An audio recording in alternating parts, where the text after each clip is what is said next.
She came to marry a stranger and walked into a grave. The wind is not just wind tonight. It is a beast with teeth bared and claws out, ripping across the Montana plains like it wants to unmake the world.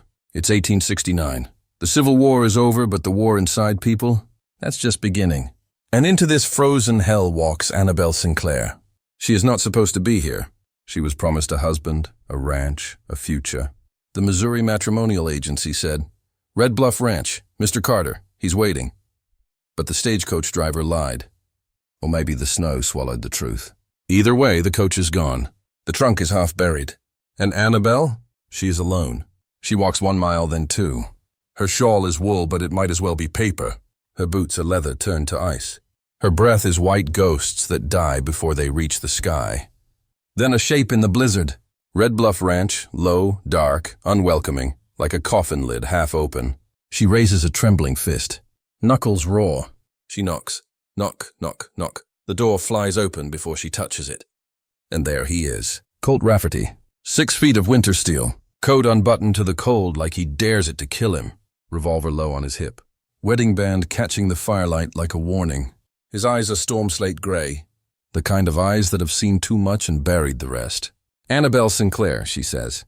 Voice steady. But her knees, they lie. "Missouri Matrimonial Agency. I'm here for Mr. Carter." Colt doesn't blink. Doesn't move. Just says, "Colt Rafferty. No Carter here. Wrong ranch," and the door begins to close. "Please." Her voice cracks like ice. "Storm's coming. Stage is gone. I have nowhere else." He looks at her. Really looks like he's seeing a ghost. Or a curse. Then he steps aside. "One night. Dawn, I take you to Fort Banner." She crosses the threshold. The warmth hits her like a memory she never had. Inside smells of pine smoke and coffee left too long on the stove. A child's bonnet hangs beside a Winchester rifle. A wooden horse lies on its side by the hearth, like it fell and never got up. On the mantel, a woman's photograph. Hair pinned high. Mouth soft but unsmiling. Eyes watching. Dust on the frame like time stopped breathing. Colt follows her gaze. "Ellen, 3 years gone." Annabelle's voice is quiet. "I'm not here to replace anyone." He doesn't answer. Just points down the hall. "Spare room, sleep." She turns to go. And then the silence breaks. Soft bare footsteps. A child emerges from shadow. 5 years old. Nightdress too big. Hair wild like a storm. Face carved from moonlight. She walks straight to Annabelle. No fear, no hesitation. Tiny fingers close on the hem of a stranger's skirt. And in a voice unused for 1,000 nights, thin, cracked, wondering, she whispers, "God finally sent you to us." Colt freezes. "Emmy." The girl presses her cheek to Annabelle's thigh and holds on. Annabelle kneels, snow still melting from her lashes. "Hello, little one." "I'm Annabelle." Emmy's lips tremble. "Will you leave too?" Annabelle's heart cracks open. "Not tonight," she says, and means it like a vow. Colt's voice comes low, almost broken. "Stay till the storm dies. But outside?" The storm does not die, it roars. And inside this house of ghosts, something just woke up. You felt it, didn't you? That moment when the little girl said, "God finally sent you." The air changed. Like the house itself inhaled. This is Emmy Rafferty, 5 years old. 3 years mute.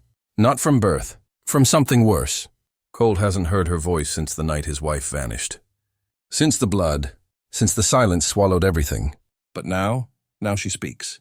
And the first word out of her mouth, "You." Annabelle doesn't sleep that night. She lies in the spare room. A narrow bed. A quilt that smells of cedar and loss. A window that rattles like bones. She stares at the ceiling, replays the moment. "God finally sent you to us." Who says that? A child who hasn't spoken in 3 years. A child who clung to her like she was salvation. The door creaks. Emmy stands in the doorway, nightdress dragging, doll clutched to her chest. Button eyes missing. She climbs into the bed, into Annabelle's arms. Like she belongs there. Annabelle's arms close around her. Warm, safe, home. And for the first time in years, Emmy sighs. A sound like spring breaking through ice. Morning comes. Colt is up before dawn. He moves like a man haunted by routine. Chops wood. Feeds the horses. Leaves a stack of pine by the stove. Nails a loose shutter in the guest room without being asked. He doesn't speak. But his actions scream. Annabelle watches from the window. Sees the way he pauses when he thinks no one's looking. sees the way his shoulders carry more than snow. She steps outside. You don't have to do all this. He doesn't look up. House needs it, she tries again. I'm not your wife. He stops. Axe mid-swing. Never said you were. Then he leaves. To the barn. To the cold. To the silence he knows. Afternoon. Sunlight pale as watered milk. Annabelle sits by the window, mending a glove. Emmy watches from the doorway. Then she moves, places a folded paper beside Annabelle's coffee and runs. Annabelle opens it.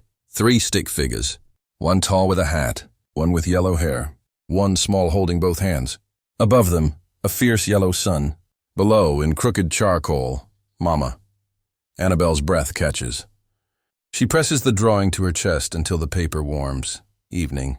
Fire low. Shadows long. Colt comes in. Snow on his boots. He sees the drawing. Doesn't speak. Just looks. Then he turns away, but not before Annabelle sees it. The glint in his eyes. Not tears. Something harder to name. That night, Emmy brings burnt biscuits on a tin plate. Like treasure. Annabelle eats every bite. Best biscuits I ever had. Emmy smiles. Small, shy, real, and Colt. He stands in the doorway. Arms crossed, watching. Something in his face shifts. Like a man seeing sunrise after a lifetime of night. The storm does not break. It deepens. It buries. It seals. But inside something thaws. One word, one drawing. One plate of burnt biscuits. And a little girl. She speaks again. Not in sentences. Not yet, but in presence. In trust, in hope. And Annabelle? She is no longer a guest. She is inside the storm. And the storm is inside her. The wind howls. Snow falls. The house holds its breath. And the story? It's just beginning. She spoke once and the world remembered how to breathe. You felt it, didn't you? That moment when the little girl said, God finally sent you. The air changed. Like the house itself inhaled. This is Emmy Rafferty. 5 years old. 3 years mute. Not from birth.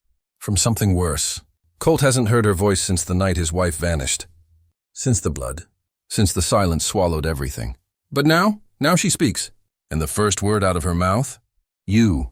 Annabelle doesn't sleep that night. She lies in the spare room. A narrow bed. A quilt that smells of cedar and loss. A window that rattles like bones. She stares at the ceiling. Replays the moment. God finally sent you to us. Who says that? A child who hasn't spoken in 3 years. A child who clung to her like she was salvation. The door creaks. Emmy stands in the doorway. Nightdress dragging. Doll clutched to her chest. Button eyes missing. She climbs into the bed. Into Annabelle's arms. Like she belongs there. Annabelle's arms close around her. Warm, safe, home. And for the first time in years, Emmy sighs. A sound like spring breaking through ice. Morning comes. Colt is up before dawn. He moves like a man haunted by routine. Chops wood. Feeds the horses. Leaves a stack of pine by the stove. Nails a loose shutter in the guest room without being asked. He doesn't speak, but his actions scream. Annabelle watches from the window. Sees the way he pauses when he thinks no one's looking. Sees the way his shoulders carry more than snow. She steps outside. You don't have to do all this. He doesn't look up. House needs it, she tries again. I'm not your wife. He stops. Axe mid-swing. Never said you were. Then he leaves. To the barn. To the cold. To the silence he knows. Afternoon. Sunlight, pale as watered milk. Annabelle sits by the window. Mending a glove. Emmy watches from the doorway. Then she moves. Places a folded paper beside Annabelle's coffee and runs. Annabelle opens it. 3 stick figures. One tall with a hat. One with yellow hair. One small holding both hands. Above them, a fierce yellow sun. Below, in crooked charcoal, Mama. Annabelle's breath catches. She presses the drawing to her chest until the paper warms. Evening. Fire low. Shadows long. Colt comes in. Snow on his boots. He sees the drawing. Doesn't speak. Just looks. Then he turns away. But not before Annabelle sees it. The glint in his eyes. Not tears. Something harder to name. That night, Emmy brings burnt biscuits on a tin plate. Like treasure. Annabelle eats every bite. Best biscuits I ever had. Emmy smiles. Small, shy, real. And Colt? He stands in the doorway. Arms crossed, watching. Something in his face shifts. Like a man seeing sunrise after a lifetime of night. The storm does not break. It deepens. It buries. It seals. But inside? Inside something thaws. One word, one drawing, one plate of burnt biscuits. And a little girl? She speaks again. Not in sentences. Not yet, but in presence. In trust. In hope. And Annabelle, she is no longer a guest. She is inside the storm. And the storm is inside her. Weeks pass in white silence. Colt speaks little but leaves wood, fixes shutters, mends the kettle. Emmy orbits closer. First at the edge of rooms, ragdoll clutched. Then closer. One morning she lays the drawing. Then the biscuits. Then the smile. Annabelle eats every bite. Later by the window, Annabelle reads from a water-stained Bible. Emmy climbs into her lap, as if born to the curve of it. Annabelle reads, "Though I walk through the valley." Emmy doesn't understand the words, but she feels them. Her fingers play with the edge of Annabelle's sleeve. Her head rests on Annabelle's heart. Outside, through the window, Colt watches them. He does not interrupt. The warmth between them does not chase away the cold, but it builds a space within it, a quiet fire that holds back the dark. And yet, under every soft moment, there remains something unspoken, something that lingers in Colt's cold stare, something that trembles behind Emmy's silence. The house is healing perhaps, but it is not whole. Not yet, the snow keeps falling. The days grow longer in name only. And the three of them? They move like planets finding new orbits. Colt repairs. Annabelle mints. Emmy blooms. And the past? It waits. They didn't fall in love. They built it one nail, one biscuit, one silent sunrise at a time. You think love is thunder? No. On Red Bluff Ranch, love is quiet. Love is stubborn. Love is a man leaving wood before dawn. Colt Rafferty doesn't talk about feelings. He repairs. The kettle's cracked handle wired tight. The shutter that rattles Annabelle's dreams nailed shut. The fence post leaning like a drunk straightened before breakfast. He does it without words. But Annabelle hears, "Morning light, pale gold." She finds Emmy in the kitchen, flour on her nose, trying to roll dough. The biscuits are lopsided, charred, perfect. Annabelle kneels. "May I help?" Emmy nods. They roll. They shape. They burn. And when Colt walks in, he sees two heads bent over dough. One dark, one gold. He stops, boots dripping snow. And for the first time he smiles. Small, crooked, real. Afternoon. Snow soft as feathers. Annabelle reads by the window. A water-stained Bible. Emmy climbs into her lap. Like a cat claiming sunlight. Annabelle reads, "Though I walk through the valley." Emmy doesn't understand the words, but she feels them. Her fingers play with Annabelle's sleeve. Her head rests on Annabelle's heart. Outside, Colt watches from the barn doorway. Snow on his lashes. Something ancient easing in his shoulders. Evening. Fire high. Shadows dance. Emmy brings another gift. A crooked handkerchief. Stitches wild. One flower lopsided, fierce. Annabelle holds it like gold. It's beautiful. Emmy smiles, tiny, unsure, but real. Later that week, while Colt works in the barn, Annabelle sits outside with Emmy in the brittle sunlight. The girl climbs into her lap and curls there like she belongs. Annabelle reads to her from the worn Bible. Emmy does not understand all the words, but she listens. Her small fingers play with the edge of Annabelle's sleeve. Inside, through the window, Colt watches them. He does not interrupt. The warmth between them does not chase away the cold, but it builds a space within it, a quiet fire that holds back the dark. One blizzard night, Annabelle steps outside in only a shawl. The cold catches her throat like a slap. Before she can return inside, Colt appears behind her. He reaches without a word, pulling his own thick coat from his shoulders and draping it over hers. "You'll freeze like that," he murmurs. Their faces are close, too close. Snow clings to his lashes to the brim of his hat. His breath curls in the narrow space between them, warm against her cheek. His hands linger as he adjusts the coat's collar, fingers brushing her neck. Annabelle looks up at him. His eyes aren't cold anymore. They are tired, maybe wounded, but open in a way she had never seen before. "Thank you," she says, voice nearly lost to the wind. He nods once, then turns to open the door. Back inside, they stand near the fire, the coat still wrapped around her. Emmy is asleep in the rocking chair, her doll resting on her chest. The storm outside is merciless, but the room glows golden. "I met her at a fair," Colt says suddenly.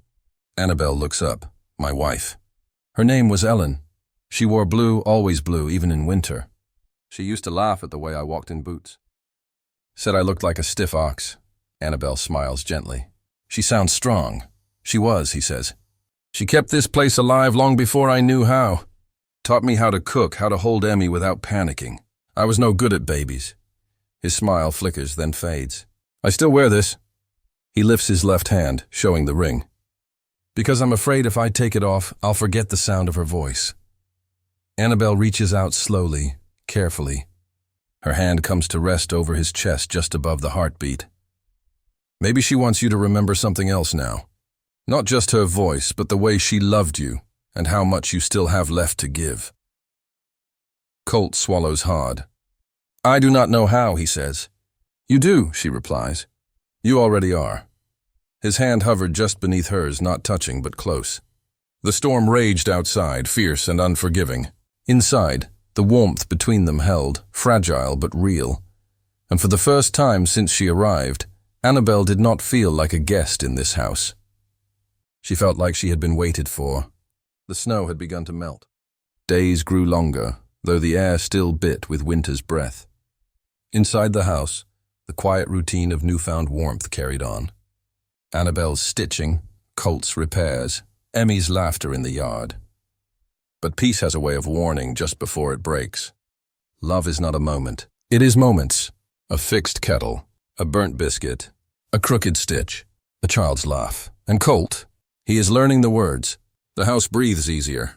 But the past, it still waits in the corners. Some wounds don't bleed. They just wait. Colt Rafferty is not a man who snoops.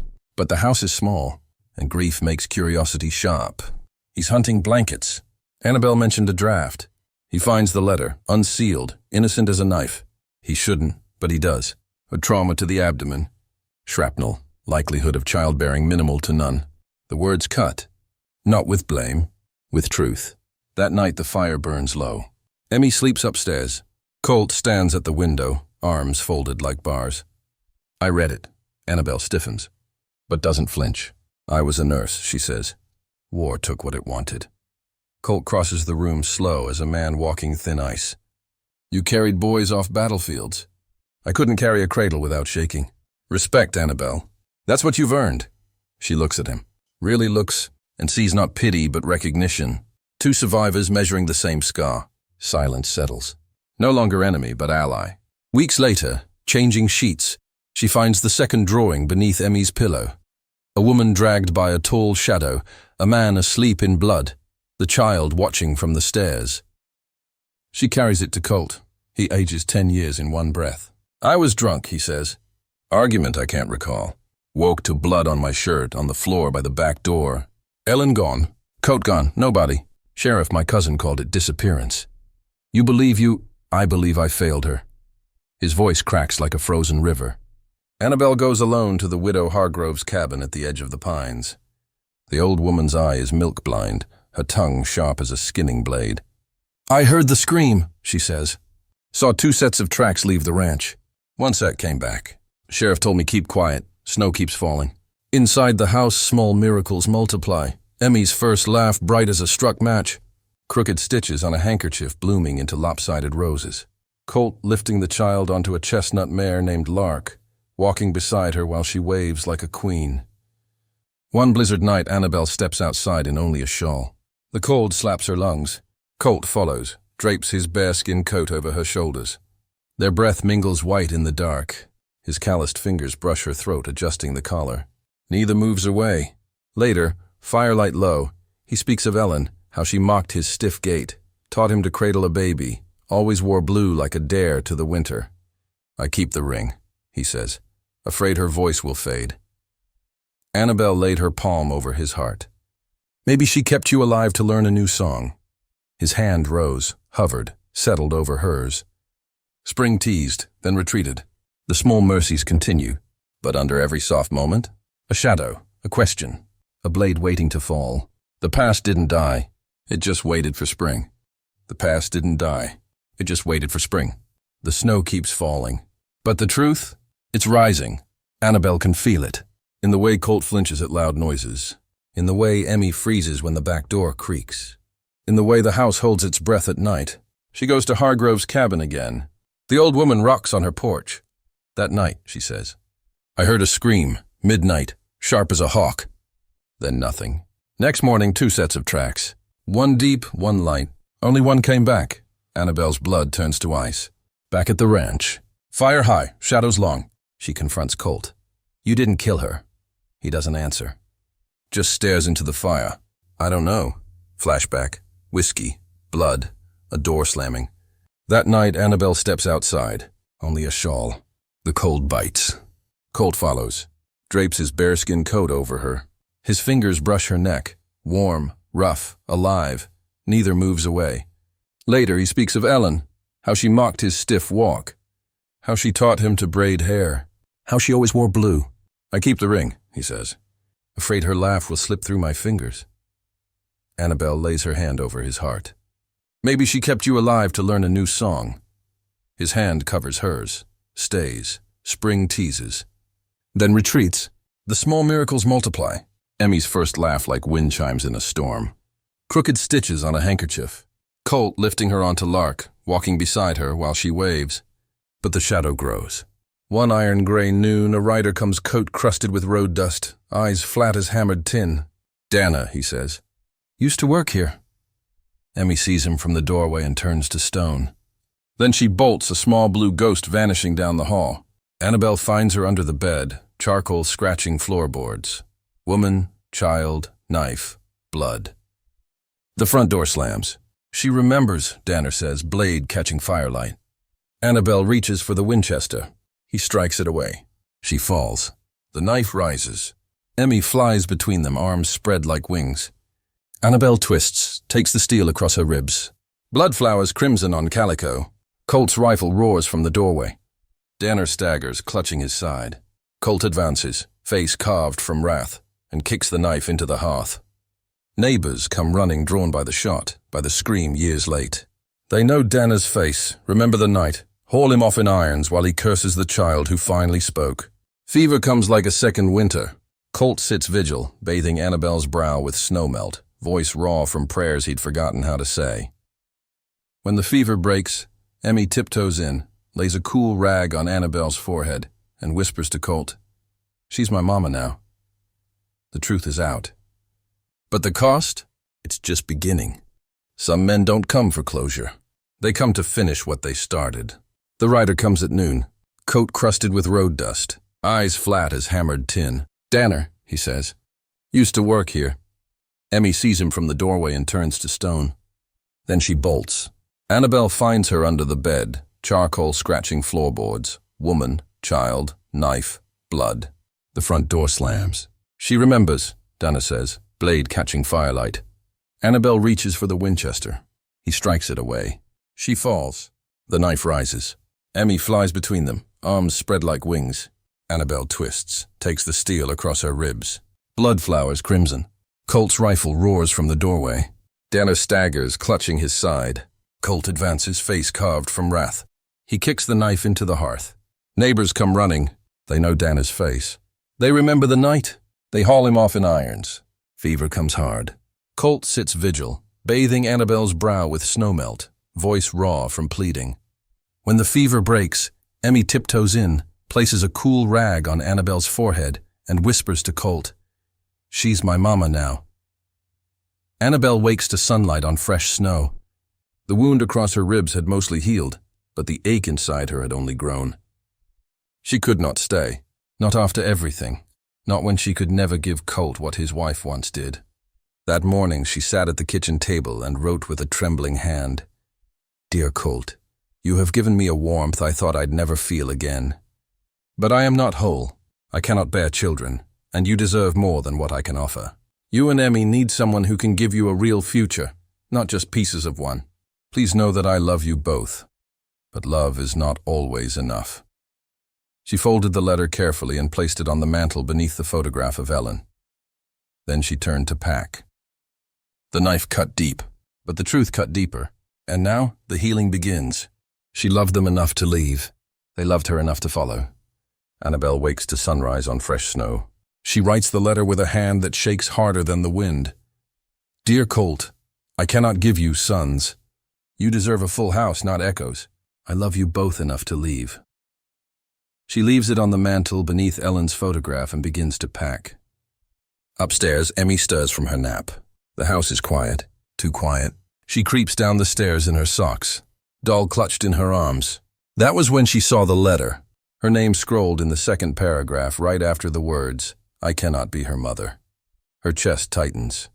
Emmy does not cry. She simply turns, walks back up the stairs, pulls on her boots, her scarf, and slips quietly out into the snow.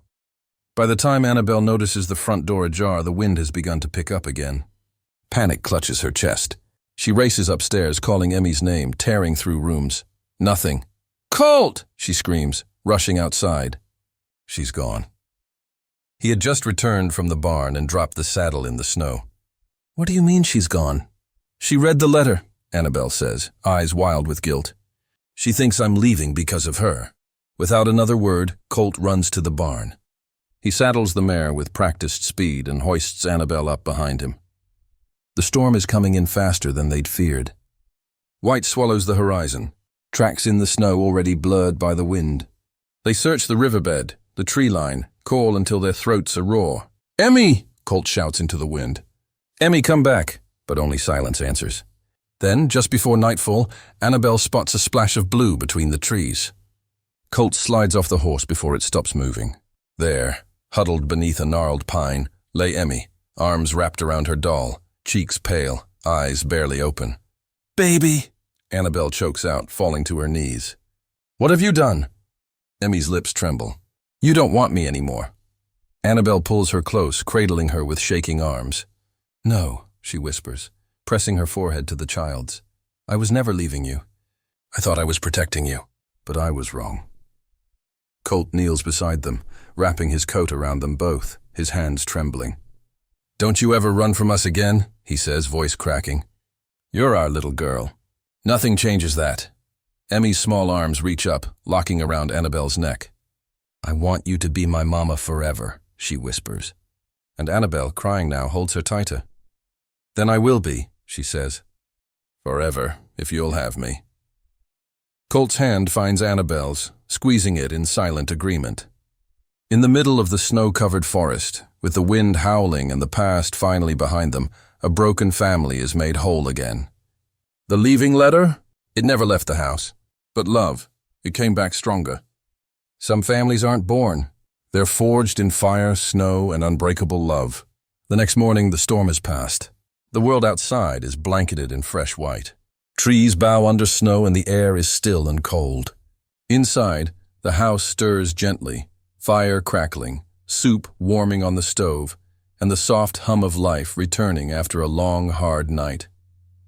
Emmy lay curled beneath a quilt beside Annabelle, her small fingers twined with hers. She had not let go since they found her. Colt stands near the window, arms crossed, watching the horizon. He looks tired but different, lighter, resolved. After breakfast, he asks Annabelle and Emmy to take a walk. They bundle up, stepping into the snow together. The sun has returned, casting golden light over the frozen world. At the creek, Colt stops and turns. I've been thinking, he says, about what makes a family. Annabelle waits, heart already full. He pulls a small velvet pouch from his coat. Inside is a ring, worn, simple, and trembling slightly in his fingers. I wore this too long, he says, holding up his left hand. Then he slowly removes his wedding band and holds it in his palm. She's gone and I loved her. But loving her doesn't mean I stop living. He looks at Annabelle, his voice soft. Emmy needs a mother, and I need you. Tears well in her eyes. Family isn't about where we come from, Colt says. It's about where we choose to stay. Then he drops to one knee. I choose you, Annabelle Sinclair. Will you marry me? She doesn't answer with words at first. She drops to her knees beside him, arms wrapping around Emmy, who had followed close behind. I'm sorry, Annabelle whispers to the child. I'm sorry I made you think I didn't want you. Emmy clings to her. I knew you did. I just got scared. Annabelle turns to Colt, her hand still resting over Emmy's. I was sure I'd missed my chance to be part of something whole. That I was only good at leaving. Colt reaches for her hand. But you stayed, she says. And so will I, she nods, tears trailing down her cheeks. Yes, I'll marry you. He slides the ring onto her finger, his wife's ring, now carrying a new promise. 1 week later, the church in Fort Banner opens for a quiet wedding. The townsfolk fill the pews, offering warm glances and quiet blessings. They had heard the story, how Annabelle had bled to protect a child who had not spoken in years. How Colt had found peace in the woman he never expected. Simple wildflowers line the aisle. Colt stands at the altar in his best shirt, visibly nervous. Then the doors open. Annabelle enters in a dress borrowed from the town seamstress, hair pinned with sprigs of lavender. But it was Emmy who turns every head, walking proudly in her blue dress, scattering petals with the joy only a child could carry. When the preacher asks who gives the bride away, Emmy speaks without hesitation. I do. Laughter fills the room. Colt's eyes fill with light. After the vows, after the kiss, and after Emmy throws her arms around both of them, the three walk out together into the sun, no longer bound by grief but united by grace. That night, as the fire crackles low and Emmy sleeps peacefully between them, Annabelle stares at the ceiling with quiet wonder. She whispers just once, I wasn't born to be a mother, but I was called to become one. And in that house where so much had been lost, something finally felt found. Outside, the snow begins to melt, and Red Bluff Ranch, scarred, stubborn, alive, breathes deep for the first time in years. Spring will come, and they will meet it together,